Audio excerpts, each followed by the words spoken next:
সব মানুষের জীবনে একটা সময় আসে যখন শহরের চাকচিক্যময় জীবন হঠাৎই নিরর্থক মনে হয়। দেয়াল ঘেরা অফিসের এসি রুম যেন হয়ে ওঠে এক বিষণ্ণ খাঁচা। তখনই কারো কারো মনে জাগে ফিরতে মাটির কাছে নিজের শেকড়ের টানে। তেমনই এক ফিরে আসার গল্প শামীম শিকদারের।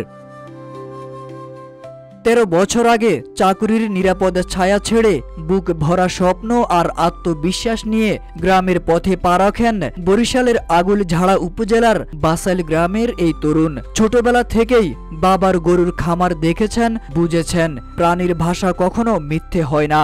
সেই উপলব্ধি থেকে শুরু হয় তার নিজের খামারের যাত্রা।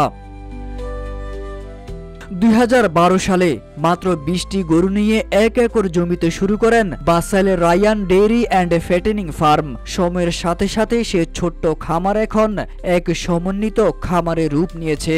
এখন তার খামারে রয়েছে 280টি গরু, এর মধ্যে 50টি দেশি বিদেশি জাতের দুধাল গাভী এবং 230টি ষাঁড়। খামারের দুই পাশে 2টি পুকুরে মাছ চাষও করেন তিনি। গরুর খাদ্যের জন্য 4 একর জমিতে হয় ঘাস চাষ।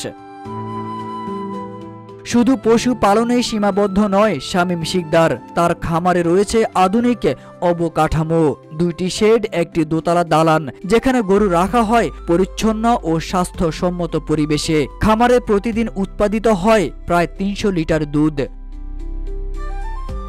শামীম শিকদার বলেন, 2 কোটি টাকা বিনিয়োগে গড়ে তুলেছি এই খামার। খরচ বাদে বছরে আয় হয় 30 থেকে 40 লাখ টাকা। 10 জন স্থায়ী কর্মচারী এখানে কাজ করছেন। আমার ইচ্ছে এই সংখ্যা একদিন 50-এ পৌঁছাক।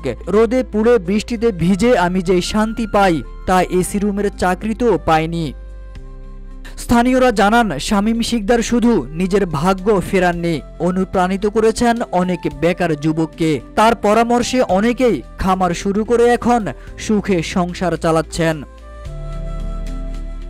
শামীম শিকদারের গল্প শুধু একজন খামারির সাফল্যের গল্প নয়, এটি এক সাহসী সিদ্ধান্ত, আত্মবিশ্বাস ও মাটির টানে ফেরার গল্প, যেখানে বেকারত্ব আর হতাশার মধ্যে আলোর রেখা হয়ে দাঁড়ায় সমন্বিত খামার নামের এক কৃষি ভিত্তিক স্বপ্ন।